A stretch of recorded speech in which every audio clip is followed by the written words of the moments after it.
This is the question number 1 in which we have to prepare the potato osmoscope. Okay, so for that we have taken potato.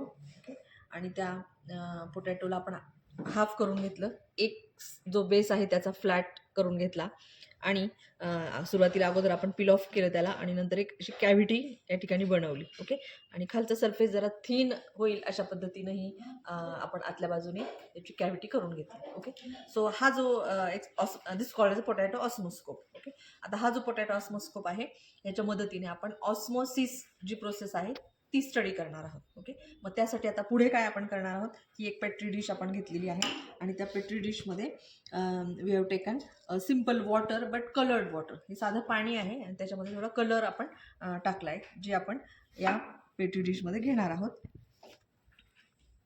ठीक आहे, त्यानंतर या petri डिशमध्ये आपल्याला हा potato ऑस्मोस्कोप ठेवायचा आहे.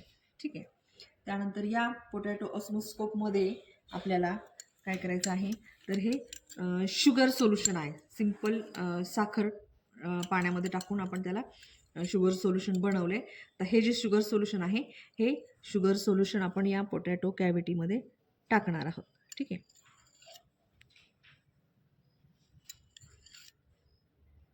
ओके.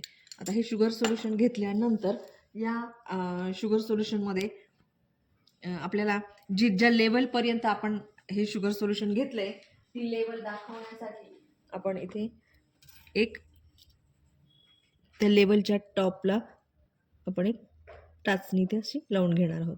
ठीक आहे, आणि आता हा जो एक्सपेरिमेंट आहे ह्या एक्सपेरिमेंटमध्ये आपण बाहेरून जे कलर्ड वॉटर घेतलेलं होतं त्याचं concentration it is a hypotonic solution. ते काय आहे, हायपोटॉनिक सोल्युशन आहे. वेअर ॲज जे शुगर सोल्युशन आपण घेतलं पोटॅटो कॅव्हिटीमध्ये it is a hypertonic solution. Okay, त्याचं कॉन्सन्ट्रेशन जास्त आहे. ठीक आहे, या एक्सपेरिमेंटमध्ये हा पोटॅटो जो आहे तो सेमी परमिएबल मेम्ब्रेन म्हणून काम करणार आहे. ओके, आणि ह्या सेमी परमिएबल मेम्ब्रेन थ्रू जे काही वॉटर आहे त्या वॉटरची मुवमेंट या ठिकाणी होणार आहे from low concentration to high concentration. Okay, म्हणजेच बाहेरच्या पेट्री डिशमधून जे वॉटर आहे विच इज कलर्ड वॉटर ते वॉटर काय होणार आहे, पोटॅटो मेम्ब्रेन थ्रू आतमध्ये कॅव्हिटीमध्ये एंटर होणार आहे. ठीक आहे, आणि त्यामुळे काय होणार आहे तर पोटॅटो कॅव्हिटीमध्ये जे सोल्युशन होतं त्याची लेवल वाढणार आहे, कारण बाहेरून पाणी आतमध्ये एंटर झालेलं आहे. So water is enter from outside to inside, it is called as endo osmosis. Okay, ह्याला काय म्हणणार आपण, एंडो ऑस्मॉसिस असं म्हणणार.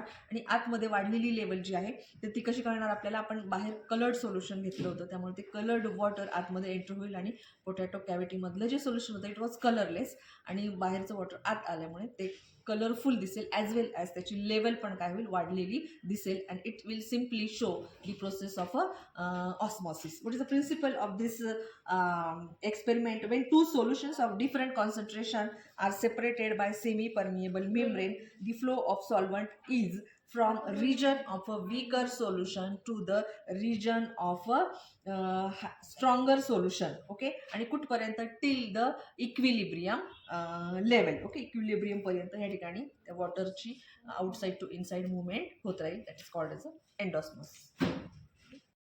ठीक आहे, ओके. आता बराच वेळ झाल्यानंतर या एक्सपेरिमेंटमध्ये ऑस्मॉसिस प्रोसेस झाल्यानंतर तुम्ही बघू शकता कॅव्हिटीमध्ये वॉटरची लेवल वाढलेली आहे आणि वॉटर कलर्ड पण दिसतंय. So this is the increased level of water.